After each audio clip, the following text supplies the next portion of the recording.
Let's continue with this conversation. I'm joined now by mining analyst David van Wyk. David, a very good afternoon to you. Thanks very much for your time. It's been more than a month now. Just overall, what are you making of the situation? What for you are just some of the issues that stand out that we would want to flag?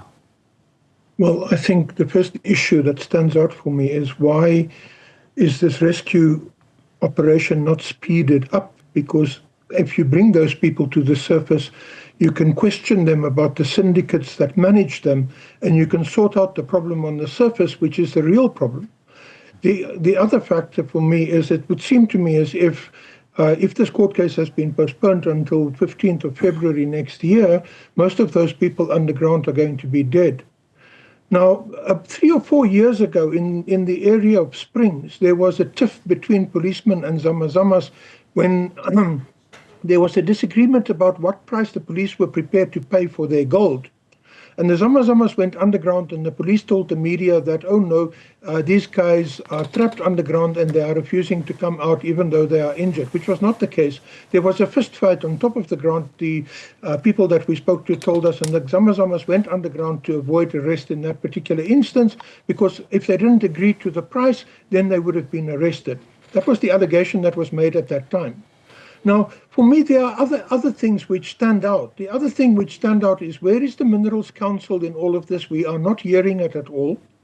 The other factor which stands out for me is, why are we not moving criminally against those people who abandon mines serially in South Africa and leave this kind of situation behind?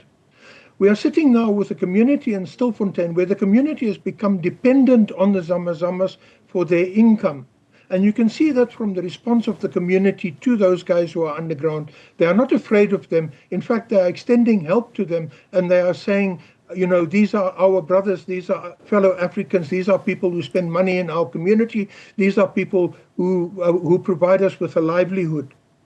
Now, that all challenges the official narrative about this illegal mining that is taking place.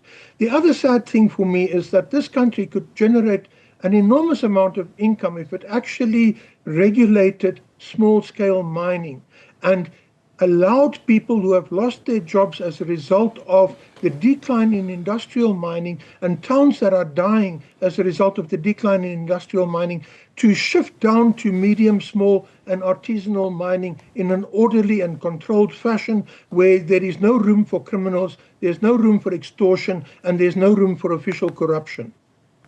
Well, I mean, with regard to the Mineral Council, just to tease some of the points or issues some of the issues or points you've raised.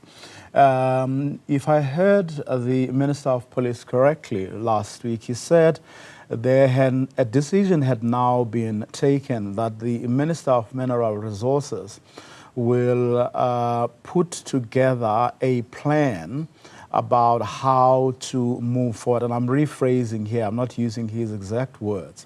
That will be tabled before Cabinet about how to proceed on this matter. And it certainly seemed from the police minister's remarks that the attitude had somewhat changed.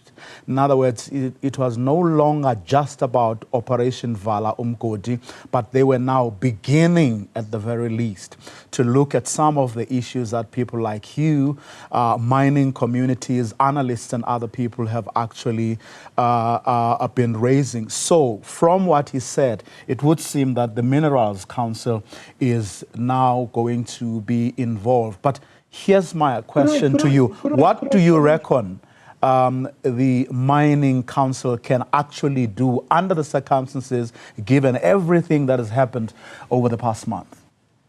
Well, I think, first of all, let's correct things. We worked on a white paper together with the Department of Mineral Resources over the past 5 years.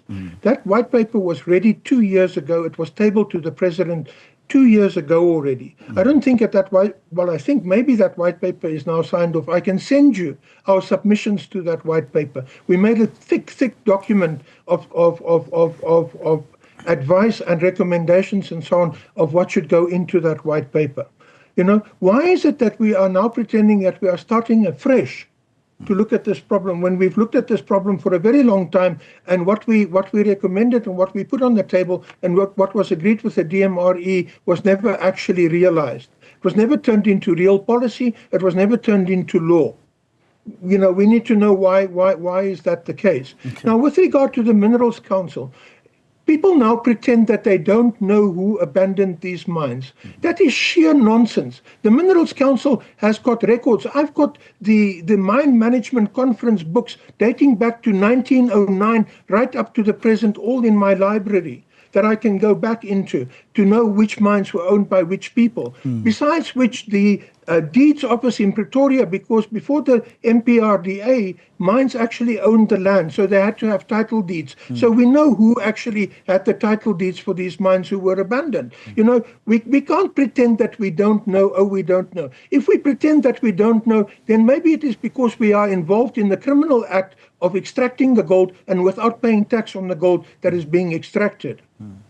Now, with your other points that you raise as to why they are not moving, in quickly, you will recall, I don't know, because we were on this for hours on end last week, that public meeting that the police minister, among other people, dressed. But there was a group of people, about a dozen or so of them, were coming from different, shall we say, vantage points.